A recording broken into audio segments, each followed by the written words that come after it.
All right, good afternoon. A good practice out there today. Excited to get to tomorrow, to get to the open practice. It's something I look forward to. I know the fans look forward to it, but for us as a program, we look forward to it. It brings a lot of energy to our players. A lot of the families will be out there tomorrow, coaches and players alike. So it's an exciting day for us, and we look forward to seeing a great crowd. Questions? How much can you show in that open practice, especially with it being a 2-a-day? What can the fans expect? The install is still going in, so yeah, we're just going to play football. I'm not going to get too concerned about that. I don't know that structurally we've changed a lot from last year. We just need to do what we do and do it better. So we're going to play football the way we do. We're not going to go out there to intentionally hide anything. How much changes for you today now that the full pads are on, just evaluation-wise? Well, we probably would have done a little more full live work today if Kawan was in full pads, but I didn't want him to miss another day of team periods. So 2 of the 3 team periods we did today were thud, and that allows him to play another one live when he couldn't do. So now that everybody that we need will be out there in full pads when we want to, it gives us the flexibility to tackle. And you got to get a certain amount of tackling in training camp if you think you're going to do it well when you start the season. Kawan looks like he's starting to settle in. Is that accurate to say? I'd have to watch the film to say that. The thing we knew when we brought him here is that he's played a lot of football, and he's played it on a big stage. So it would really just be a matter of him fitting into our defense, which we thought he would from his skill set. We had enough film on him that we thought he'd be the right fit in terms of what we're going to ask him to do.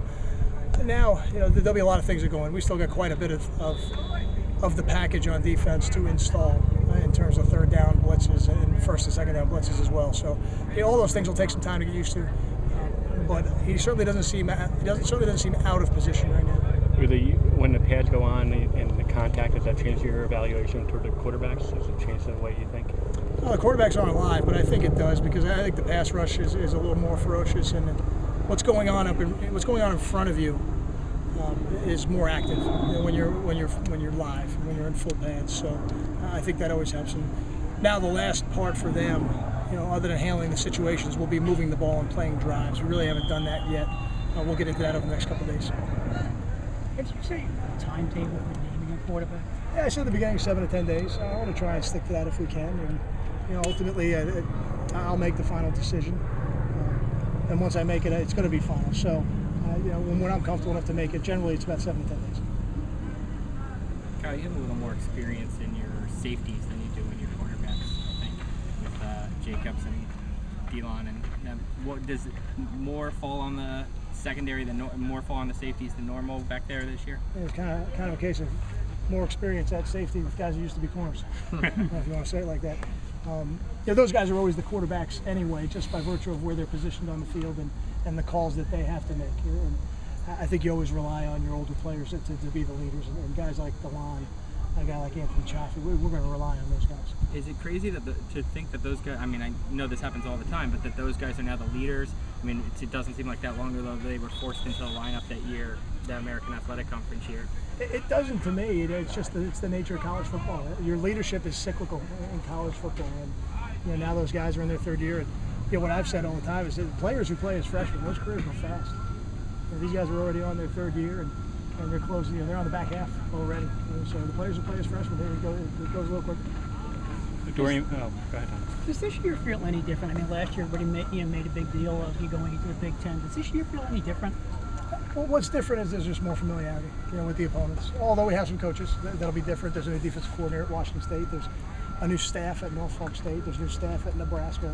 There's although on the staff, new defensive coordinators at Michigan State and new defensive coordinator at Maryland. So there's some new people that we're going to have to game plan against. So we won't necessarily be able to use all the film that we did last year, but certainly be a lot more familiarity. Last year was a completely clean slate.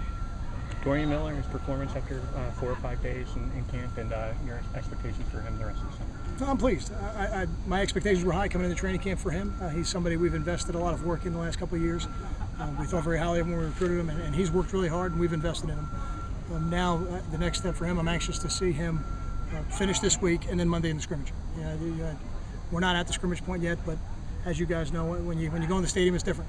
It's always different. We'll be in the stadium Monday with Big Ten officials, and that'll be a great test for a lot of guys, including Dorian. 2 more questions? Obviously, there's been a lot of talk about the top 5 running backs. Does Greg Jones showing you anything in the first couple of practices? He's done a nice job. Yeah, I think Greg's done a nice job. I think it's still a little early, but I like his effort. That's probably the best thing he's done so far. Coach, how's the punting competition so far? Joe's probably a little bit ahead of Timmy. I think he's been a little bit more consistent, and that's really what I'm looking for. I tell the players there's nothing more valuable in life than consistency, and that's what I want. I don't need you to hit it 80 yards one time and 20 the next. I just need you to be consistent and hit it the same distance all the time. So right now Joe's been a little more consistent, but we'll wait probably another week before we even start thinking about naming a starter in that one. Thank you.